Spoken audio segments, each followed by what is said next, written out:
11వ వచనం వరకు మనం చదువుకుంటాం. యోహాను రాసిన ప్రకటన గ్రంథము 2వ అధ్యాయము 8 నుంచి 11 వచనాలు మనము మార్చి చదువుకుంటాం. ప్రకటన 2వ అధ్యాయం 8 నుంచి 11 వచనాలు. 8 స్వర్ణాల్లో ఉన్న సంఘపు దూతకు ఇలాగు రాయము, మొదటి వాడును కడపటి వాడనై ఉండి మృతుడై మరలా బ్రతికిన వాడు చెప్పు సంగతులేమనగా, ఆయన మీ ధనవంతుడవే, ఆ యూదులమని చెప్పుకొనుచు మృతులు కాక సాధారణ సమాజం వారి నీ యొక్క దోషణ నేనెరుగను. నీవు పొందపోషణలకు భయపడకు. ఇదిగో మీరు శోధింపబడుకున్నట్లు అపవాది మీలో కొందరిని చెరల వేయకపోతున్నాడు. 10 దినములు శ్రమ కలుగును, మరణం వరకు నమ్మకంగా ఉండము, నేను మీకు జీవ కిరీటం ఇచ్చేదను. సంఘముతో ఆత్మ చెప్పుతున్న మాట చెప్పారు, జయించేవాడు 2వ మరణం అని వచ్చింది. ప్రభు యొక్క వాక్యం బాగా దీవించి మనందరితో కూడా ఆస్వాదించి మనందరితో కూడా మాట్లాడదు కాక. మనం గమనించామంటే ఈ ప్రకటన గ్రంథంలోని సంఘములు మనం ధ్యానిస్తూ ఉన్నాము. గత వారము ఎఫెసు యొక్క సంఘ చరిత్ర మనం తెలుసుకున్నాం. ఈరోజు 2వ సంఘము స్ఫురణ అనేటువంటి సంఘాన్ని మనం చూస్తూ ఉన్నాం. గమనించామంటే ఈ యొక్క ప్రకటన గ్రంథం రాసిన యోహాను ఎవరో కాదు, యేసు ప్రభు వారి యొక్క రొమ్మున ఆనుకున్న శిష్యుడని, యేసును ప్రేమించిన వాడని పదే రాయబడింది. యేసు ప్రేమించిన వాడు అని రాయబడింది. యేసును రొమ్మును ఆనుకున్నవాడని పదం కూడా 3 సార్లు మనం చూస్తాం. ఆ యోహాని అపోస్తుడైన యోహాన్, ఈయనే యోహాను సువార్త రాశాడు. మొదటి 2-3 యోహాను పత్రికలు రాశాడు. తర్వాత ప్రకటన గ్రంథం కూడా ఈయన రాసినట్టుగా మనం చూస్తాం. అంత మాత్రమే కాదు, ఈయన పద్మాస ద్వీపమునకు ఒక పరవాసిగా కనుక్కోబడ్డాడు. పద్మాస ద్వీపం అనేది చూసినప్పుడు చుట్టూ నీళ్ళే ఉంటాయి, దాంట్లో ఒక ద్వీపం అనమాట. కనుక ఎవరు అక్కడికి వెళ్ళలేరు, కలుసుకోలేరు, మాట్లాడలేరు. అట్లాంటి దీవిలో ఆయన బంధించబడి ఆత్మవశుడై ఉండగా దేవుడు ఆయనతో మాట్లాడుతున్నట్టుగా మనం చూస్తూ ఉంటాం. కానీ యోహాను గురించి మనం చూసినప్పుడు ఎందుకు ఆయన పద్మాస్త్రములు బంధించారు, కనుక ఎవరు సంచారమైన లేనటువంటి ఆ దీవిలో బంధించబడని కారణము ఆయనే చెప్పాడు. ఎందుకంటే మొదటి అధ్యాయం, ప్రకటన 1వ అధ్యాయం ఎందుకు అక్కడ బంధించారో ఆయన చెప్తున్నాడు. ప్రకటన 1వ అధ్యాయం 9వ వచనం, ప్రకటన 1:9 చూడండి. మీ సహోదరుడును యేసును బట్టి కలుగు శ్రమంలోను రాజ్యంలోను సహనంలోను పాలువాడదైన యోహాను నేను, దేవుని వాక్యము నిమిత్తము యేసును గురించి సాక్ష్యం నిమిత్తము పద్మాసు ద్వీపమున పరవాసులైతిని. ఇక్కడ పద్మాసు దేవుడు పరవాసులను తీసుకొని పోయి ఆడ బంధించడానికి గల కారణం ఏంటంటే ఆయన చెప్తాడు కదా, దేవుని యొక్క వాక్యము నిమిత్తం దేవుని యొక్క వాక్యం ప్రకటించినందుకు ఆ యొక్క దీపంలో పెట్టారు. ఎవరు సంచారం చేయకుండా ఉండే దీపాన్ని తీసుకెళ్ళారు. తర్వాత యేసుని గురించి సాక్ష్యం నిమిత్తం అటు యేసుని గురించి సాక్ష్యం ఇచ్చాడు. యేసు కుమారుని గురించి చెప్పినందుకు గాను, ఆయన వాక్యం చెప్పినందుకు గాను, ఆయన గురించి సాక్ష్యం ఇచ్చినందుకు గాను ఆయనను పద్మాస దీపంలో బంధించినట్టుగా మనం చూస్తాం. అలాంటి యోహాను కనుక ఈ సంఘాలు ఎట్లా ఉన్నాయి అనే కలవరంలో చింతలో ఉంటున్నప్పుడు దేవుడు ఆయనకి దర్శనం ఇచ్చి అంటాడు కదా, ఈ ప్రభువైన దేవుడు ఈ సంఘం మధ్య సంచరిస్తూ ఉన్నాడు. సంఘం మధ్య సంచరించేవాడు చెప్పు సంగతులు ఏమనగంటే, దేవుడు ప్రతి సంఘం లోపలికి వెళ్ళి ఆ సంఘం ఎలా ఉందో అనే సంగతి దేవుడు ఎరిగిన వాడు ఉండి, ఒక పలానా సంఘం ఎలా ఉంది, ఆ సంఘానికి భద్రత రాయి అని యోహాను చెప్తా ఉంటే ఆ పద్మాస్త్రి ఎట్లా ఉన్నాడంటే ఆయన చూడండి 10వ వచనం, ప్రకటన 1:10, ప్రభు దినమందు ఆత్మవశ్యుడనై ఉండగా ఆ ఘోరదైన గొప్ప స్వరము నీవు చూసిన పుస్తకములు రాసి ఎఫెసు మొదటి 2 స్వర్ణ, 3 పెర్గము, 4 తీతేర, సార్దీసు, ఫిలదెల్ఫియా, లవోదికయ 7 సంఘములకు పంపుమని చెప్పుడున్నా వెనుక వీటి. కాబట్టి ఈ సంఘములు రాసి ఆ సంఘాలను పంపాలి. ఆ సంఘ పరిస్థితి ఎలా ఉండేదో వాళ్ళని సంఘం నుంచి ఈ సంగతులని దేవుడు వాటి మధ్య సంచరిస్తున్నాడు. ఆ సంఘముల మధ్య సంచరించి, అంటే ఆ సంఘంలో లోపాలు కనుక సంచరించి చెప్తా ఉన్నాడు. ఆ రీతిగా చూడండి 13వ వచనం, ఇది 1:13, తెలుగుగా 7 సువర్ణ దీపస్తంభములను ఆ దీపస్తంభముల మధ్య మనిషి ఒకరిని చూచి, కనుక మనిషి కుమారుడు సంచరిస్తూ ఉన్నాడు. సంఘంలో సంచరించి ఆ సంఘం యొక్క పరిస్థితులు ఎలా ఉన్నావో యోహాను చెప్తున్నట్లుగా మనం చూస్తూ ఉంటాం. కాబట్టి సంఘం అన్నది మరి చాలా ప్రాముఖ్యమైనది. ఎందుకంటే దేవుడు ఈ సంఘాన్ని ఎట్లా కొన్నాడు చెప్పండి. సంఘాన్ని ఎట్లా కొన్నాడు? ఆయన స్వరక్తం ఇచ్చి కొన్నాడు. అది అపోస్తలుల కార్యములు 20వ అధ్యాయం 28వ వచనంలో మనం చూసినప్పుడు దేవుడు తన స్వరక్తం ఇచ్చి సంపాదించిన సంఘం. కాబట్టి ఇప్పుడు సంఘము రక్తముతో కొన్నాడు. చెప్పండి, సంఘం ఎట్లా కొన్నాడంట? రక్తముతో కొన్నాడు. అంటే తన రక్తం ఇచ్చి కొన్నాడు. ఎంత విలువైనది ఉండాలి. కానీ అందుకే విలువ పెట్టి కొనబడిన వారు అంట. కనుక మనకేది విలువైంది? ఒక 50,000 రూపాయల సెల్ఫోన్ కొన్నాం అనుకోండి. కాబట్టి కాస్త కింద వేస్తే ఏమంటాం? అమ్మో ఇదంతా జాగ్రత్త, 50,000 రూపాయలు. అంటే 50,000 రూపాయల సెల్ఫోన్ మనకు చాలా విలువైంది. 1,00,000 రూపాయల సెల్ఫోన్ చాలా విలువైంది. కనుక అంటే ఒక 50,000 రూపాయలు 1,00,000 రూపాయల సెల్ఫోనే మనకు అంత విలువైంది. కానీ చిన్న గీత పడకుండా మచ్చ పడకుండా వాళ్ళ కారు కొన్నాం అనుకోండి. కారు మీద చిన్న గీత పెడితే 12 లక్షల కారు ఏమనుకున్నాం, గీత పెట్టాం, ఎంత బాధపడతాము. నేను చెప్పే సంగతి ఏంటంటే ఇట్లా భౌతికమైనవి మనకు విలువైనప్పుడు మరి రక్తముతో కొన్నది ఇంకెంత విలువైన ఆలోచించండి. కనుక నువ్వు డబ్బు పెట్టుకున్నావు, కానీ ఇప్పుడు యేసు ప్రభువు డబ్బు కాదు, ఏమిచ్చాడు ఆయన? ఆయన మనం విమోచించడానికి వెండి బంగారములు సరిపోలేదు. మీరు వెండి బంగారం నుండి క్షయ వస్తువులు ఏది విమోచింపబడలేదు. కానీ గొర్రె పిల్ల ఆయన క్రీస్తు యొక్క గొర్రె పిల్ల వంటి దోషము లేని క్రీస్తు యొక్క రక్తం చేత విమోచించబడ్డాం.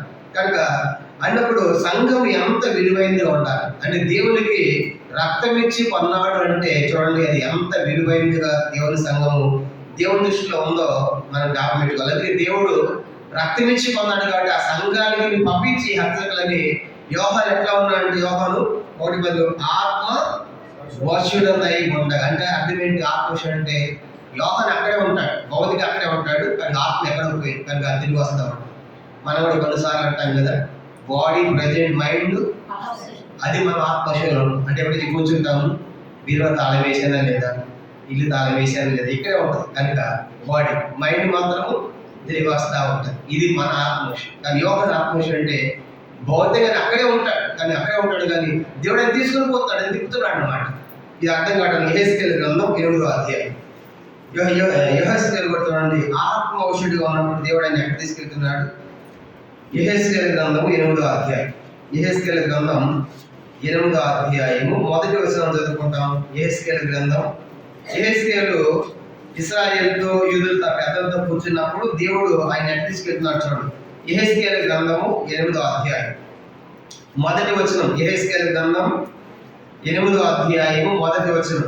6వ సంవత్సరము 6వ నెల 5వ దినమున నేను ఆయన కూర్చుని ఉండగా యోధా పెద్దలను నా ఎదుట కూర్చుండి ఉండగాను ప్రభువైన యెహోవా హస్తం నా మీదికి వచ్చింది. అంత నేను చూడగా అగ్నిని పోలిన ఆకారం నాకు కనబడు. నడుము మొదలుకొని దిగువకు అగ్నిమయమైనట్టుగా, నడుము మొదలుకొని పైకి తేజమైనట్టుగా, పరుగుచున్న అపరంజినట్టుగా ఆయన నాకు కనబడి. 3వ వచనం. మరి చెయ్యి వంటిది ఒకటి ఆయన చాపి నా తల వెంట్రుకలు పట్టుకొనగా ఆత్మ భూమి ఆకాశం మధ్య నన్ను ఎత్తుకొని నేను దేవుని దర్శనంలో చూస్తుండగా యెరూషలేమునకు ఉత్తర వైపున ఆవడ ద్వారం దగ్గర వర్షం పుట్టించు విగ్రహ స్థానం నన్ను దింపాను. చూడండి, యెహెజ్కేలు ప్రవక్త యోధా పెద్దలు వాళ్ళందరూ కూర్చున్నప్పుడు బయట ఆ పెద్దల మధ్య కూర్చున్నాడు.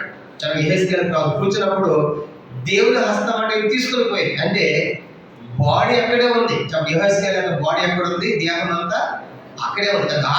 ఆయన ఆత్మ తీసుకొని పోయి దేవుడు ఆ యెరూషలేమును తిప్పుతున్నాడు. అర్థమైందా? కాబట్టి యోహాను కూడా పద్మాసు దీపములు ఆయన ఆత్మ అంటే బాడీ అక్కడే ఉంది, కానీ ఆత్మలో ఆయనకి ఈ సంగతులన్నీ కూడా చెప్పబడుతుంది. అయితే చూడండి, అయితే ఇప్పుడు రెండో సంఘాన్ని గురించి మనం చూడబోతున్నాం. రెండో సంఘం ఏంటంటే స్ఫురణ సంఘం. రెండో సంఘం ఏంటి?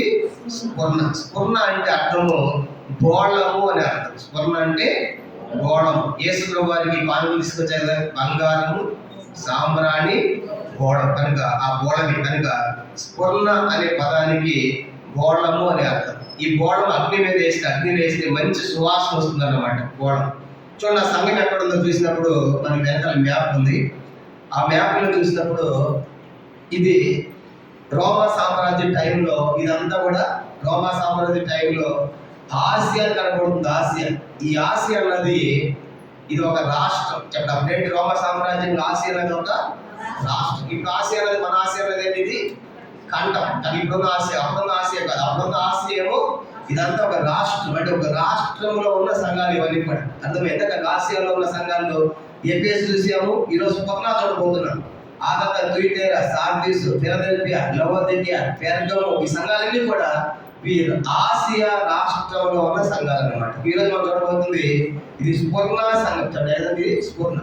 ఈ సంఘము సముద్రానికి, సముద్ర మార్గం ఉంది. ఈ సంఘానికి, ఈ యొక్క పట్టణానికి ఏ దారి ఉంది? సముద్ర దారి ఉంది. ఇట్లా మన రోడ్డు మార్గం కూడా ఉందన్నమాట. ఎక్కడైతే సముద్ర మార్గం ఉంటుందో అది బాగా డెవలప్ అవుతుంది. ఉదాహరణ విశాఖపట్నం, మచిలీపట్నం, ఈ చూడండి ఆంధ్రాలో అవన్నీ కోస్తా ప్రాంతాలు, అక్కడ వేరే దేశాలకి ఎక్స్పోర్ట్ ఇంపోర్ట్ జరుగుతూ ఉంటాయి. అలాగే స్వర్ణ అనేది కూడా సముద్ర తీరానికి దగ్గరగా ఉంది కాబట్టి ఇది కూడా చాలా డెవలప్ అయినటువంటి పట్టణం అన్నమాట. అది ఇది ఆసియా రాష్ట్రంలోని సంఘాల్లో ఒకటి. ఎఫెసు మనం చూసి ఈరోజు స్వర్ణ చూడబోతున్నాం. స్వర్ణ కాబట్టి ఎదుగు పెట్టుకోండి. కాబట్టి ఇది ఆ దినాల్లోనేమో చూసినప్పుడు ఆ దినాల్లో అది ఒక రాష్ట్రంగా విభజించుకున్నారు రోమీలు. ఇప్పుడున్న ఆసియా ఖండం మనం పోల్చకూడదు. ఇప్పుడు ఇది ఖండం, కానీ అది ఆ దినాల్లోది. కానీ బైబిల్లో కనబడే ఆసియా అన్నప్పుడు అంతా గుర్తుపెట్టుకోవాలి, అది ఒక రాష్ట్రం అనేది గుర్తుపెట్టుకుని చదవాలి. కానీ ఇప్పుడు మనము ఆ స్వర్ణ సంఘాన్ని చూడబోతున్నాం. చూసినప్పుడు చూడండి, ఈ స్వర్ణ సంఘం గురించినటువంటి కొన్ని సంగతులు ఈరోజు మనం చూడబోతున్నాం. ఈ యొక్క స్వర్ణ సంఘం అనేది పక్కన ఎఫెసు కనబడుతుంది. ఎఫెసు పట్టణానికి ఉత్తరముగా 40 కిలోమీటర్ల దూరంలో, ఈ యొక్క 40 మైళ్ళ దూరంలో ఈ సంఘం ఉన్నట్టు మనం చూస్తాం. కనుక ఇది చూడండి, మనం గమనించండి. ఎఫెసు పట్టణం చూసాం కదా, ఈ యొక్క ఎఫెసు పట్టణానికి సుమారుగా 40 మైళ్ళ దూరంలో ఉన్నటువంటి సంఘం స్వర్ణ సంఘంగా మనం చూస్తాం. 40 మైళ్ళ దూరంలో ఉంది. ఇది అప్పట్లో మున్సిపాలిటీ. కనుక అప్పట్లోనే ఆ దినాల్లో ఇది ఒక మున్సిపాలిటీగా చూద్దాం. దాని తర్వాత దీనికి సముద్ర మార్గం, ఓడరే ఉంది కాబట్టి తర్వాత ఇది బాగా డెవలప్ అయింది. తర్వాత ఇది ఒక అందమైన పట్టణం. చెప్పండి, సువర్ణ పట్టణము, ఓడరే ఉన్న పట్టణము, అందమైన పట్టణము, మున్సిపాలిటీ ఆ దినాల్లోనే. తర్వాత ఎఫెసు పట్టణానికి 40 మైళ్ళ దూరంలో ఉంది. ఇంకా మనం గమనించామంటే అక్కడ పెద్ద క్రీడాకారులకు సంబంధించిన మైదానం ఉండేది. కనుక స్వర్ణలో ఒక పెద్ద మైదానం ఉంది, ఒక మంచి లైబ్రరీ ఉంది, అలాగే ఒక పెద్ద థియేటర్ ఉంది. ఇవన్నీ కూడా చరిత్రలో చూసినప్పుడు ఇది చాలా అద్భుతమైన, రమ్యమైన నగరంగా మనకు కనబడుతుంది. కనుక ఈ యొక్క స్వర్ణ సంఘం. కానీ స్వర్ణ పట్టణం నుంచి ఆలోచించినప్పుడు ఇది ఓడగా ఉన్నటువంటి పట్టణము, క్రీడా మైదానం ఉన్నటువంటి పట్టణము, లైబ్రరీ ఉన్నటువంటి పట్టణము, అందమైన పట్టణము, అది అప్పట్లో మున్సిపాలిటీగా ఉంది. ఇలా చూసినప్పుడు మరి ఎక్కువ మంది జనాభా ఉండేవాడు. చూడండి, ఎక్కడైతే ఓడరేవు సముద్ర మార్గాలు ఉంటాయో అక్కడ జనాలు ఎక్కువగా ఉంటారు. ఉదాహరణ ముంబై చూడండి, మన భారతదేశానికి ముఖం లాంటి ముంబై. కనుక ద గేట్ ఆఫ్ ఇండియా అంటారు. కనుక ఎందుకు అన్ని కూడా అక్కడికి ఎక్స్పోర్ట్ అయ్యి కూడా వస్తాయి అన్నమాట ముంబై.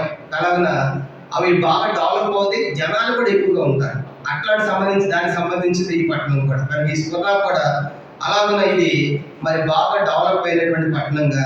ఆ తర్వాత దీనికి ఆసియా మహిమ అని కూడా పిలుస్తారు. ఆసియాకి ఇది మహిమ అని పిలుస్తారు. విపరీతంగా జనాభా ఉండేవాళ్ళు. కారణం ఏంటంటే ఈ పట్టణంలో గ్రీకుల దేవతలు ఉండేవి, రోమీల దేవతలు ఉండేవి. ఆయా దేవాలయాలు ఈ పట్టణాల్లో ఎక్కువగా ఉండేవి.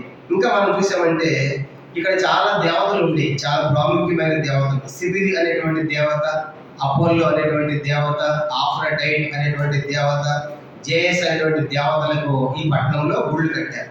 ఎక్కువ దేవాలయాలు ఉన్నాయి కాబట్టి ఎక్కువ మంది జనాభా కూడా దర్శించడానికి వెళ్ళేవాడు. ఈరోజు చూడండి, పుణ్యక్షేత్రాలకు ఎలా పోతూ ఉంటారు జనాలు. కనుక ఆయా ప్రాంతానికి పుణ్యక్షేత్రాలు అవి ఏవైనా కావచ్చు, క్రైస్తవులు కావచ్చు, హైందవులు కావచ్చు, ఆ పుణ్యక్షేత్రాలు ఎట్లా దర్శిస్తారో జనాభా ఎక్కువగా వెళతారో అట్లా ఎక్కువగా జనాభా ఉండి కిటకిటలాంటి పట్టణమే ఈ స్వర్ణ పట్టణంగా మనకు చరిత్రలో కనబడుతూ ఉంది. కనుక ఇట్లాంటి పట్టణంలో సంఘం ఏర్పడింది. చెప్పండి, ఎలాంటి పట్టణం ఇది? అనేక దేవాలయాలు, అనేక దేవతలు ఉన్నటువంటి పట్టణంలో ఒక సంఘం ఏర్పడిందంటే ఇది చాలా అద్భుతమైన సంగతి. కనుక ఇంకా ఒక మాట చెప్పాలంటే ఈ యొక్క సంఘం ఎట్లా ఏర్పడిందో మనకు తెలియదు. చరిత్రలో అక్కడ వెళ్ళి ఎవరు వాక్యం చెప్పారో తెలియదు. కానీ ఒక క్లూ అయితే మన బైబిల్లో ఉంది. అపోస్తలుల కార్యములు 19వ అధ్యాయం. అపోస్తలుడైన పౌలు గారు తన సువార్త ప్రయాణాల్లో ఆసియా అనే ప్రాంతం వచ్చినప్పుడు ఆ రాష్ట్రంలో చాలా మంది వచ్చి వాక్యం వింటారు. బహుశా అప్పుడే విన్నటువంటి వాళ్ళు సంఘం పెట్టి ఉండాలి. అపోస్తల కార్యములు 19వ అధ్యాయం 10వ వచనం చూడండి. అపోస్తల కార్యములు 19వ అధ్యాయము 10వ వచనం. అపోస్తల కార్యం 19:10.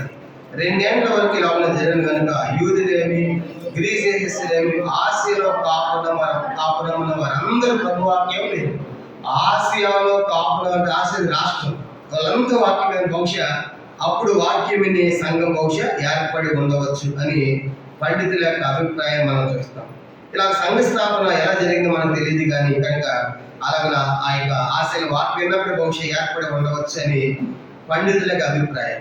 ఇంకా కొంతమంది పండితులు ఏమన్నారంటే దీంట్లో సగం మంది క్రైస్తవులు ఉన్నారు అని ఒక పండితుడు రాస్తే 300 క్రైస్తవులు ఉన్నారని మరొక పండితుడు రాశాడు. అంటే ఆ దినాల్లో అట్లాంటి పరిస్థితులప్పుడు కూడా సంఘం బాగా విరజిల్లింది, ఎదిగింది, కనుక విస్తరించింది. అదే సమయంలో దాదాపు 2 లక్షల మంది క్రైస్తవులకు హింసలు కూడా జరిగాయి. అంటే ఆ 2 లక్షల మంది క్రైస్తవులను చంపడం కూడా భయంకరమైన హింసలకు కూడా గురి చేసినట్టు కూడా చరిత్రకారులు చరిత్ర మనకు తెలియజేస్తా ఉంది. ఇట్లాంటి కఠినమైనటువంటి ఇది మొదటి శతాబ్ద కాలం, సంఘము ప్రారంభం అవుతున్న దినాల్లో సంఘ విస్తరణ ఎలా జరిగిందో మనం అపోస్తలుల కార్యం చూస్తున్నాం కదా. కానీ అట్లాంటి ఆ టైంలోనే ఇవన్నీ మనకు కనబడుతూ ఉన్నాయి. అయితే ఈ సంఘం గురించి మనం ఆలోచించినప్పుడు ఈ సంఘం ఎట్లాంటి పరిస్థితులు వెళ్ళిందంటే చూడండి, ప్రకటన గ్రంథము 2వ అధ్యాయం మనం చదువుతున్నాం కదా. ప్రకటన 2వ అధ్యాయము ప్రభు ఏమని చెప్తుందంటే ఆ సంఘాన్ని గురించి. ప్రకటన గ్రంథము 2వ అధ్యాయం ఇట్లాంటి భయంకరమైన దేవతలు గుడులు కనుక ఉన్నటువంటి ఆ దినాల్లో ఈ సంఘం విస్తరించింది. కనుక చాలా శ్రమల గుండా వెళ్ళింది ఈ సంఘం. కనుక చాలా శ్రమలు. అంటే ఒక మాట చెప్పాలంటే 2 తిరగటి రాళ్ల మధ్య ఆ గింజ ఎలా నలుగుతుందో అలా నలిగిన సంఘం ఇది. చాలా శ్రమలు భరించిన సంఘం స్ఫురణ సంఘం. ఏమంటున్నాడు 2వ అధ్యాయం 8వ వచనం. ప్రకటన 2వ అధ్యాయం 8వ వచనం. స్ఫురణలో ఉన్న సంఘపు దూతకు ఇలాగు రాయము, మొదటి వాడను కడపటి వాడై ఉండి ముద్రయి మరలా బ్రతికాడు చెప్పే సంగతులు ఏమన్నాడు. ఇప్పుడు సంగతి ఏమంటున్నాడంటే నేను మొదటి వాడను కడపటి వాడను అంటున్నాడు. తర్వాత మొదటి అధ్యాయం 8వ వచనం. మొదటి అధ్యాయం 8వ వచనంలో ఆల్ఫయు ఒమేగా అంటే అర్థం ఏంటి? ఆల్ఫయు ఒమేగా అంటే అర్థం ఏంటి అంటే గ్రీకు లెటర్లో చెప్పడం. మనకి ఇప్పుడు ఇంగ్లీష్లో ఎట్లా ABCD ఉన్నాయో A to Z ఉన్నాయో, గ్రీక్ లెటర్లో ఏ అనే లెటర్ ఆల్ఫా అయితే Z అనే లెటర్ ఒమేగా. అర్థమైందిగా? కొన్నిసార్లు మనం ఏమంటాము A to Z మొత్తం నాకు వచ్చాము. అర్థమైందంటే A to Z మొత్తం అంటే ప్రారంభం నేనే, ముగింపు నేనే, నాకు అన్ని తెలుసు ఎట్లా అంటామో. ఇది గ్రీక్ లెటర్లో ఆల్ఫా అనేది మొదటి లెటర్ అయితే లాస్ట్ లెటర్ ఒమేగా అని మనకి ఇంగ్లీష్ చెప్పాలంటే ఏ ప్రారంభం కదా, లాస్ట్ జెడ్ క్లోజ్. కనుక కొన్నిసార్లు మాకు A to Z వచ్చంట. అంటే ఇప్పుడు దేవుడు ఏమంటున్నాడంటే A to Z నేనే అంటున్నాడు. దానికి ప్రారంభం నేనే, ముగింపు నేనే, మొదటి వాడని నేనే, కడపటి వాడని నేనే అనే సంగతి. ఎందుకంటే ఇది ప్రారంభంలో ఏర్పడిన సంఘం. ప్రారంభంలో ఏర్పడింది కాబట్టి మేము మొదటి వాడము, మేము గొప్ప అనుకుంటారే మీరు బహుశా అని సంఘంలో జాగ్రత్త. కనుక మీరు మొదటి వారు కాదు, మీకంటే మొదటి వాడను నేనే అని చెప్తాను. అంటే అర్థం ఏంటంటే ఆ సంఘం ఎక్కడ గర్విస్తుందో, ఎక్కడ అతిశయిస్తుందో, మేము ప్రారంభంలో మొదటిలో ఉన్నాము అని అనుకుంటుందని అని దేవుడు అంటాడు నేను మొదటి వాడను. కనుక మీరు మొదటి వాడు అనుకోవద్దు, నేనే మొదటి వాడు. కనుక కడపటి వాడిని కూడా నేనే అని ఆ సంఘాన్ని హెచ్చరించడం కాదు, కానీ ఆ సంఘం అతిశయపడకుండా ఉండడానికి దేవుడు చెప్తాడు మొదటి వాడని నేనే. కనుక అంటే A to Z కనుక ప్రారంభం ముగింపు వరకు కూడా నేనే అని చెప్తా. ఏమంటున్నాడు? మృతుడై మరలా బ్రతికిన వాడు మృతుడై మరలా బ్రతికిన వాడు చెప్పు సంగతులు ఏమనగా. ఇప్పుడు ఆ సంఘానికి దేవుడు ఎట్లా కనపరుచుకుంటున్నాడంటే సున్న సంఘానికి నేను మృతుడై చనిపోలేదు, మృతుడై నేను బ్రతికాను. కనుక అంటే అర్థం ఏంటి? ఇప్పుడు ఆ సంఘానికి చాలా శ్రమలు ఉన్నాయి, చాలా కష్టాలు ఉన్నాయి, చాలా ఇబ్బందులు ఉన్నాయి. కనుక ఆ సంఘానికి వాక్యం ఆదరిస్తున్నాడు. నేను చనిపోయాను అనుకుంటున్నారా? నేను చనిపోయాను, కానీ మరలా మృతుడే మరలా నేను బ్రతికాను, నేను సజీవుడు. అంటే మీరు కూడా చనిపోయినప్పుడు మళ్ళీ ఏమవుతారు? మీరు బ్రతుకుతారు. పునరుత్థానము జీవము నేనే. నాకు విశ్వాసం ఉంచి వాడు చనిపోయిన మరలా బ్రతుకులు. కాబట్టి ఇప్పుడు మీ శ్రమలు ఉన్నాయి, కష్టాలు ఉన్నాయి. అయితే ఈ కష్టాలు శ్రమల్లో మీరు భయపడవద్దు. కనుక నేను మీకంటే ముందే చనిపోయాను, మీకంటే ముందు ఏ మృతులైనాను కదా, నేను మృతులైపోయి మృతుల్లో ఉండిపోలేదు కదా, మృతులై మరలా నేను బ్రతికాను అని ఆ సంఘానికి గొప్ప ఆదరణ వాక్యం ఇది ఉందన్నమాట. కానీ వాళ్ళు వచ్చే శ్రమంలో కష్టాల్లో హతసాక్షులు కాబట్టి ఆ దినాల్లో నేను మృతులైనాను కానీ మరలా నేను బ్రతికాను. కానీ మీరు చంపబడుతున్నప్పటికీ నేను ఒక దినం మరలా బ్రతుకుతానని దేవుడు ఆ సంఘానికి ఇచ్చే ఒక ఆదరణకరమైన మాటగా మనం చూస్తాం. అందుకే అలాగే దేవుడు ఆ సంఘానికి తను తాను ప్రత్యక్షపరుచుకుంటున్నాడు. ఆ దినాల్లో చాలా భయంకరమైన శ్రమలు ఈ సంఘం పొందింది కనుక అందుకే ఆ సంఘం ఎక్కడ నిరాశ పడుతుందో డీలా పడుతుందని ఆ సంఘాన్ని ధైర్యపరచడానికి ఆదరించడానికి నేను మృతులను కాను, నేను సజీవుడు. ఒకసారి మార్టిన్ లూథర్ గారు ఆయన రోమన్ క్యాథలిక్స్ మీద చాలా ఫైట్ చేశాడు, పోరాడాడు. కనుక అంటే బైబిల్ వాళ్ళ బైబిల్ వేరే, మిగతా బైబిల్ వేరే. మీరు బైబిల్ తప్పుగా వక్రీకరిస్తున్నారు, మీరు చెప్పే సిద్ధాంతాలు బైబిల్ అనుకూలంగా లేవని 95 సిద్ధాంతాలు రోమన్ క్యాథలిక్ వారి మీద తప్పులన్నీ రాసి గోడ ఖండించాడు ఆ దినాలు మార్టిన్ లూథర్ గారు. కనుక వాళ్ళని ఎదిరించి, క్యాథలిక్ ఎదిరించి, అంటే వాళ్ళ దగ్గర ఉన్నటువంటి బైబిల్ వేరే, కనుక వాళ్ళు చెప్పేది వేరే అనమాట. ఏమిటో మీకు అర్థం మరి చెప్పాలంటే, పాపాలు క్షమించబడాలంటే రోమన్ క్యాథలిక్లు ఏం చేస్తారంటే ఆ చేసిన పాపం మొట్టమొదట పోపు గారి చెవులో చెప్పాలన్నమాట. చెప్పితే ఈ పాపం చేశాను, ఫలానా దొంగతనం చేశాను, ఫలానా తప్పు చేశాను అంటే ఇగో దీనికి పరిహారం అక్కడ బాగుంటుంది, ఆ భావం ఇన్ని వేసేపో అని, ఇంత డబ్బు వేసి ఇంత బంగారం వేసి ఈ పాపం పోతుందంటే ఒక పత్రం ఇస్తారు, దాంట్లో డబ్బు వేస్తారు, పోయింది అనమాట. అది ఇట్లాంటి సిద్ధాంతాలు వాళ్ళు బోధిస్తున్నారు. ఏ సంఘం ఇది? Roman Catholic. అట్లాంటి పరిస్థితుల్లో ఈ మార్టిన్ లూథర్ ఈ బైబిల్ చదివి బైబిల్ ఇలా లేదు, ఇలా చెప్పలేదు, యేసు మీద పాపం ఒప్పుకుంటే వాళ్ళు క్షమిస్తారని మీకు చెప్పడం ఏంటి, మీకు డబ్బులు కట్టడం ఏంటి, యేసు గారు మన కోసం అర్థం కాచాలని ఇట్లాంటి 95 సిద్ధాంతాలు కనుక వాళ్ళ మీద పోరాడి ఆ దినాలను ఎదిరించి, ఆ దినం చంపుతారు ఎదిరించారు. అట్లాంటి భయంకరమైన కఠినమైన దినాల్లో పోరాడి 95 సిద్ధాంతాల ఆ చర్చి మీద అంటించాడు. ఒకరోజు ఆయన నిరాశతో ఉండి బాధతో ఉన్నప్పుడు వాళ్ళ భార్య గమనించిందంట. మార్టిన్ లూథర్ గారి భార్య వచ్చి ఆయన నిరుత్సాహంతో ఉన్నప్పుడు ఈ మాట అందంట. కనుక ఆయన చూసింది, చాలా బాధగా ఉన్నాడని చూసి ఏమందంటే దేవుడు చచ్చిపోయాడు అన్నట్టు. అప్పుడు ఏమన్నా దేవుడు అనగానే ఎట్లా మార్టిన్ లూథర్ గారు లేదు, ఆయన సజీవుడు అన్నాడు. మరి ఆయన సజీవుడు నీరు నిరాశగా ఉన్నావు అన్నప్పుడు వెంటనే లేచి నిజమే కదా, కనుక ఎందుకు నిరాశ నాకు, నా దేవుడు చనిపోయిన వాడు చనిపోయి మరలా ముద్రై మరలా లేచి మరలా ధైర్యం తెచ్చుకున్నాడు. ఇప్పుడు ఈ సంఘం కూడా ఏం చేయాలంటే ఇట్లాంటి చంపబడుతున్నారు కాబట్టి, శ్రమలు ఉన్నాయి కాబట్టి ఈ సంఘానికి దేవుడు ఎట్లా ప్రత్యక్షపరుచుకుంటున్నాడు, నేను మృతులైన వాడను కాను, నేను మరలా బ్రతికిన వాడు. కానీ మీరు కూడా మృతులు అయినప్పటికీ అప్పుడు మీరు ఏమవుతారు, మరలా బ్రతుకుతారు, నిత్యత్వంలో ఉంటారు. కాబట్టి అందుకే మీరు భయపడవద్దు అని దేవుడు అలాగే ప్రత్యక్షపరచుకుని సంఘానికి దేవుడు ఏమన్నాడంటే ఒక ఆదరణకర వాక్యము, మీకంటే ముందు నేను చనిపోయి మీరు చంపబడుతున్నారు కానీ మీకంటే ముందే నేను చనిపోయానని ఈ సంఘాన్ని దేవుడు ఆదరిస్తున్నాడు. ఇంకేమంటున్నాడు చూడండి, ఈ సంఘాన్ని గురించి దేవుడు చెప్పే కొన్ని సంగతులు మనం చూసినప్పుడు కొన్ని సంగతులు మనం జ్ఞాపకం చేసుకుందాం. ఈ సంఘం అనుభవించేటువంటి ఒక 5 రకాల శ్రమలను గురించి దేవుడు చెప్తున్నాడు. మొట్టమొదటి చూసినప్పుడు చూడండి, ప్రకటన 2వ అధ్యాయం 9వ వచనం, నీ శ్రమను నీ దరిద్రతను నేను ఎదుగుతున్నాను. మొట్టమొదటి సంఘము శ్రమల సంఘము. చెప్పండి, ఏ సంఘం అంట? కొన్న సంఘం అనేది శ్రమల సంఘము. 2 తిరగటి రాళ్ల మధ్య ఒక గింజ ఎలాగ నలిగిందో అలాగ నలిగిన సంఘం. అందుకే దేవుడు ఈ శ్రమని నేను భయంకరమైన శ్రమలు ఈ సంఘం అనుభవించిందిగా మన చరిత్రలో కనబడతా ఉంది. అట్లాంటి దినాల్లో కనుక ఈ సంఘము పుట్టింది కనుక అనేక శ్రమలు అది భరించిందిగా మనం చూస్తాం. కానీ దీన్ని బట్టి మనకేం అర్థమవుతుందండి, మనకు కూడా యేసు ఏమన్నాడు, లోకంలో మీకు శ్రమ కలుగును. కానీ యోసేపు కూడా 13 సంవత్సరాలు చేస్తానని జైల్లో ఉన్నాడు, ఆయన కూడా శ్రమ ఉంది. అంటే చాలాసార్లు ఏ శ్రమలో నాకెందుకు ఈ శ్రమ, ఏ శ్రమలో నమ్ముకున్న మాకెందుకు ఈ కష్టం అనుకుంటాం. కొన్నిసార్లు దేవుడు నమ్ముకున్న మనకి శ్రమలు కూడా ఇస్తున్నాడు. ఫిలిప్పీ 1వ అధ్యాయం 30వ వచనం, ఫిలిప్పీ 1:30 అంటాడు కదా పౌలు, ఆయన నమ్ముకోవటమే కాదు, ఆయన నమ్ముకున్న మనకి ఆయన పక్షంగా శ్రమ కూడా మనకు అనుగ్రహించాడు. ఫిలిప్పీ పత్రిక 1వ అధ్యాయము 30వ వచనం, ఫిలిప్పీ 1:30 చదువుదాం.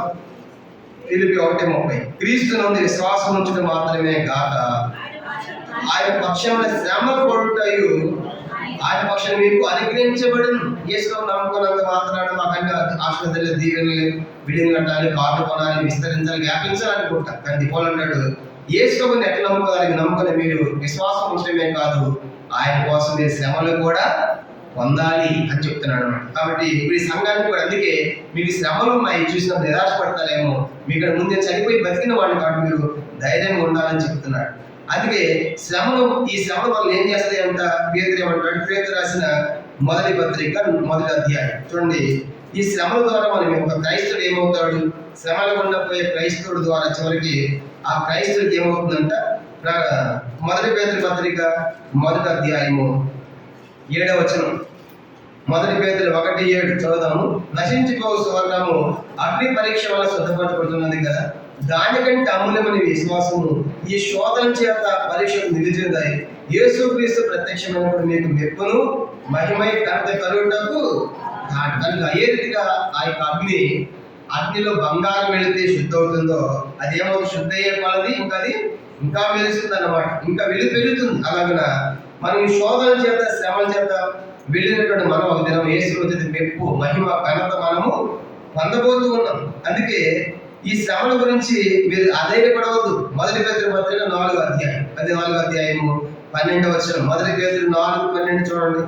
మొదటి పేతురు పత్రిక 4వ అధ్యాయం 12వ వచనం. ప్రియులారా, మిమ్మల్ని శోధించుటకు మీకు కలుగుతున్న అగ్ని వంటి మహాశ్రమను గురించి మీకు ఏదో ఒక వెంట సంభవించినట్లుగా ఆశ్చర్యపడకూడదు. క్రీస్తు మహిమ బయలుపరచబడినప్పుడు మీరు మహానందంతో సంతోషం నిమిత్తము క్రీస్తు శ్రమలను మీరు పారవనంతగా సంతోషించు. కాబట్టి క్రీస్తు యొక్క శ్రమలు సంతోషించే వాళ్ళు ఎవరు?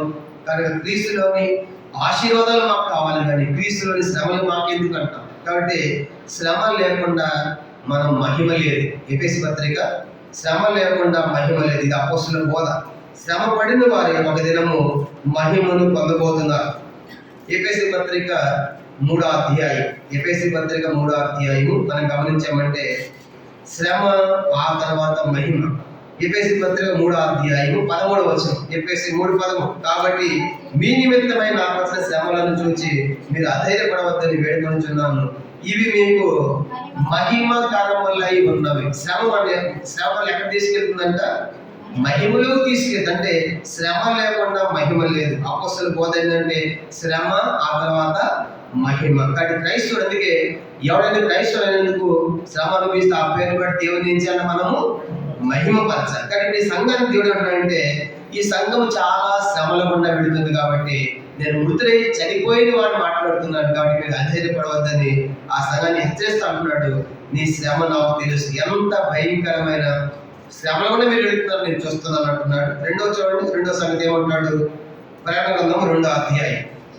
అక్కడ అన్నాడు 9వ వచనంలోనే, నీ దరిద్రతను నేను ఎరుగొదును. చెప్పండి, ఏంటంటే 2వ సంగతి ఏంటంటే సంఘము దరిద్రత అయినను నీ ధనవంతుడివే. కానీ ఈ సంఘము ఒకటి శ్రమల గుండా వెళ్ళిన సంఘం, శ్రమల సంఘం అయితే. రెండవది ఈ సంఘము దరిద్రత ఎదిగిన సంఘం. అంటే దరిద్రత అంటే వాస్తవంగా పట్టణం చాలా ధనవంతమైన పట్టణం, అందమైన పట్టణం, గొప్పదని చెప్పుకున్నాం. అట్లాంటి పట్టణంలో క్రైస్తవులైనటువంటి వారు దరిద్రులుగా ఉన్నట్టుగా మనం చూస్తాం. అంటే దరిద్రులు అంటే వాళ్ళకి వచ్చిన బానిసత్వాన్ని బట్టి, వాళ్ళకి వచ్చిన కష్టాలను బట్టి వాళ్ళు దరిద్రులుగా ఉన్నట్టుగా మనం చూస్తాం. అందుకే యేసు ప్రభువు కూడా ఏమన్నాడు? లూకా 6:20లో, బీదలైన మీరు ధన్యులు, పరలోక రాజ్యము మీది అన్నారు. బీదలు దరిద్రులు మీదే పరలోక రాజ్యం యేసు ప్రభువు చెప్పాడు లూకా 6:30లో.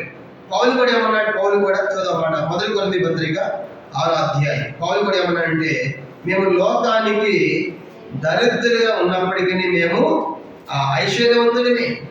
చూడండి, క్షమించండి, 2 కొరింథీ పత్రిక 6వ అధ్యాయం. 2 కొరింథీ పత్రిక 6వ అధ్యాయము మనం గమనించామంటే 10వ వచనం చదువుదాం. 2 కొరింథీ 6:10. ఘనతలను సుఖిత దుష్కృతి వలను దేవుని పరిచారకం ఉండి అన్ని పరిస్థితుల్లో మమ్మల్ని మేమే మెప్పించుకొనిచున్నాం. మేము మోసకాండమైనటువంటి సత్యవంతులు, తెలియబడిన వారు విన్నట్లు బాగా తెలియబడిన వారు, చనిపోవచ్చిన వారు ఇదిగో బ్రతుకుచున్నాం, శిక్షించబడిన వారు చంపబడని వారు, దుఃఖపరచబడిన వారినట్లు ఎల్లప్పుడూ సంతోషించి వారు. తర్వాత దరిద్రమైనటువంటి అనేకులకు ఐశ్వర్యము కలిగించు, ఏమీ లేని వారమైనటువంటి సమస్తమును. కాబట్టి మేము లోకానికి దరిద్రులు ఉండొచ్చు, ఐశ్వర్యం మా దగ్గరే ఉంది. క్రీస్తు ఐశ్వర్యం మాలో ఉంది కనుక మేము ఏమీ లేకపోవచ్చు, ప్రభు మాకున్నటువంటి సమస్తము కలిగిన వారమే అని ఎలా చెప్తున్నాడు పౌలు గారు. ప్రభు కూడా అదే అంటున్నాడు, కనుక నీ యొక్క దరిద్రతను నేను ఎరుగుదును. అందుకే అయినప్పుడు నీ ఎట్లాంటి వాడివి, ధనవంతుడవే. చెప్పండి, ఏంటంటే సంగతి ఏమంటున్నాడు, నువ్వు దరిద్రుడు అనుకుంటున్నావు కానీ ఆయన ధనవంతుడివి. కానీ ఇప్పుడు మనం కూడా చెప్పాలి, మనం కూడా లోకానికి మన స్థితిగతులు దరిద్రం ఉండొచ్చు కానీ చెప్పండి, మనము ఒక దినము ధనవంతులు. మీరు అనొచ్చు, మరి మాకు ఇల్లు లేదు కదా, ఉండటానికి ఇల్లే లేదు కనుక వెండి బంగారం డబ్బులు లేదు, మీ అంటే ధనవంతులు అంటారే. యాకోబు పత్రిక 2వ అధ్యాయం దేని వాక్యం ఉంటుందంటే, విశ్వాసమందు భాగ్యవంతులు ధనవంతులు. యాకోబు పత్రిక 2వ అధ్యాయం. ఒకరోజు దేవుని యొక్క రాజ్యానికి వెళ్తాము. యాకోబు పత్రిక 2వ అధ్యాయం 5వ వచనం. యాకోబు 2:5.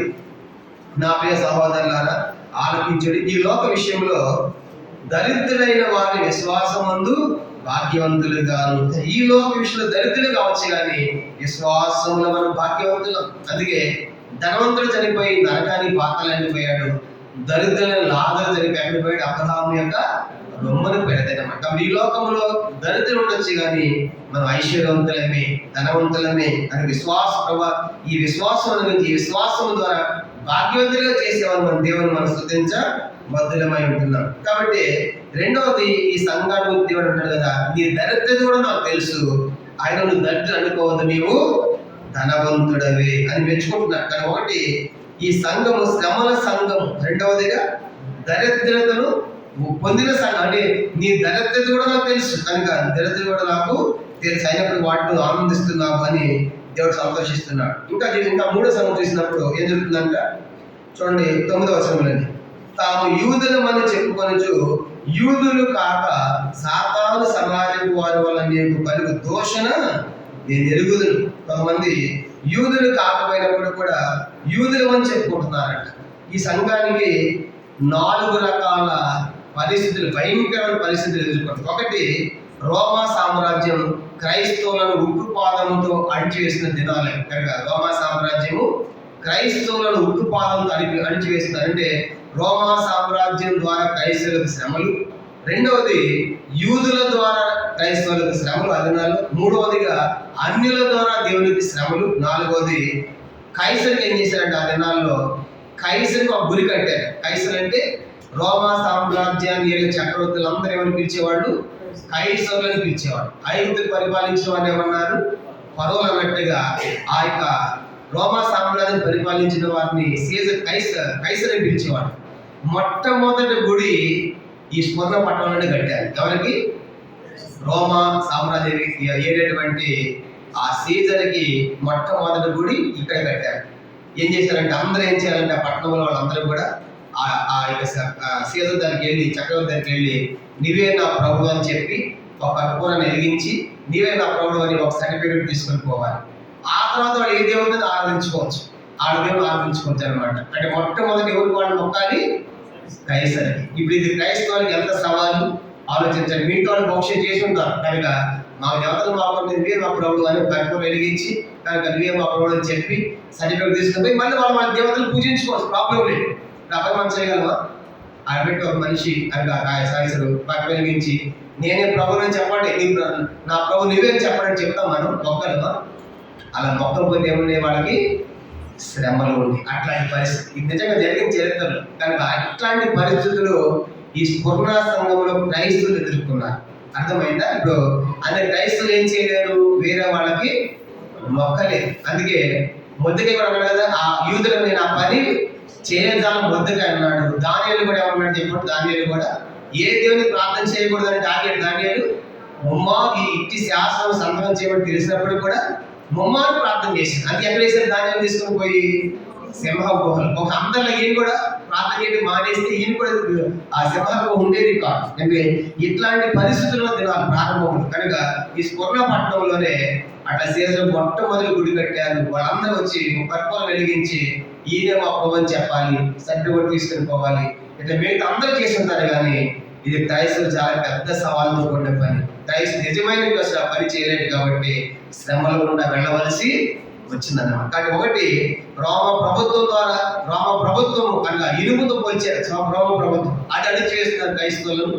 రెండవది యూదులు కనుక యూదులు ఏం చేస్తున్నారంటే, మీ క్రైస్తవుని స్థిరప చేస్తారా, మా యూద మతం దళ చేస్తారని యూదులు తిరుగుబాటు చేస్తారు క్రైస్తవుల మీద. మూడవది అన్యులు, మా కింద దేవతలు ఉన్నాయి, మీరు మాకు చెప్పడం ఏంటంటే వాళ్ళు తిరుగుబాటు చేస్తున్నారు. నాలుగవది కైసరుకు గుడి కట్టి కనుక ఇలాంటి పని చేయడం అంటే, ఇట్లాంటి పరిస్థితుల్లో కొంతమంది ఏం చేశారంటే, యూదులు కాకపోయినా యూదులు అని చెప్పుకొని ఏం చేస్తారంట, వీళ్ళ మీద భయంకరమైన శ్రమను టార్చర్ పెట్టారు క్రైస్తవుల మీద. అదే చెప్తారు 9వ తాము యూదులము అని చెప్పుకొనొచ్చు, యూదులు కాక సాతాను సమాజపు వారి దూషణ వాళ్ళు యూదులు కాదంట.